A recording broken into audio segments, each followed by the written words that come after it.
दोस्तों, ये कहानी एक बूढ़े आदमी और उसके छोटे से परिवार की। किसी गांव में एक बूढ़ा व्यक्ति अपने बहू व बेटे के साथ रहता था। परिवार संपन्न था, किसी तरह की कोई परेशानी नहीं थी। बूढ़ा बाप जो किसी समय अच्छा खासा नौजवान था, आज बुढ़ापे से हार गया था। चलते समय लड़खड़ाता था, लाठी की जरूरत पड़ने लगी थी। चेहरा झुर्रियों से भर चुका था। बस अपना जीवन किसी भी तरह वह व्यतीत कर रहा था। घर में एक बात अच्छी थी कि शाम को खाना खाते समय पूरा परिवार एक साथ टेबल पर बैठकर ही खाना खाता था। एक दिन ऐसे ही शाम को जब सारे लोग खाना खाने बैठे, बेटा ऑफिस से आया। उसे भूख ज़्यादा लगी थी, सो जल्दी से खाना खाने बैठ गया। और साथ में बहू और उसका एक बेटा भी था जो खाने लगे। उसके पिता के बूढ़े हाथों ने जैसे ही थाली उठाने को हुए, थाली हाथ से छिटक गई। थोड़ी दाल टेबल पर गिर गई। बहू और बेटे ने घृणा दृष्टि से देखा पिता की और फिर से अपने खाने में लग गए। बूढ़े पिता ने जैसे ही हिलते हाथों से खाना खाना शुरू किया। खाना कभी कपड़ों पर गिरता तो कभी जमीन पर। बहू चिढ़ते हुए कही, हे राम, कितनी गंदगी से खाते हैं। मन करता है इनकी थाली किसी अलग कोने में लगवा देते हैं।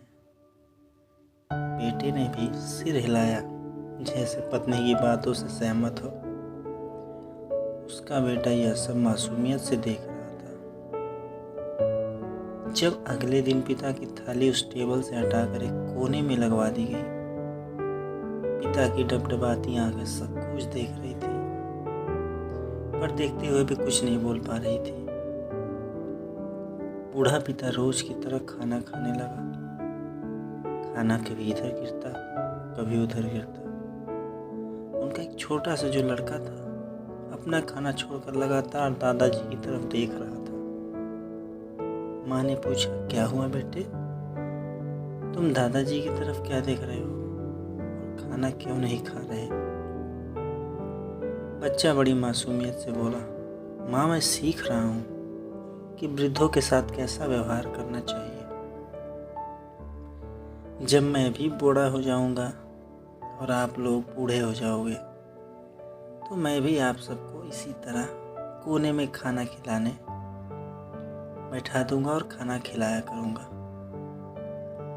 बच्चे के मुंह से ऐसी बात सुनते ही बेटे और बहू दोनों डर गए, दोनों कांप उठे। शायद बच्चे की बात उनके मन में बैठ गई, क्योंकि बच्चे ने मासूमियत के साथ एक बहुत बड़ा सबक दोनों लोगों को दिया।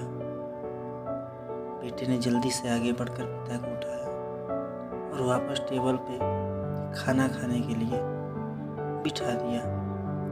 बहू भी भागकर पानी का गिलास लेकर आई कि पिताजी को कोई तकलीफ ना हो।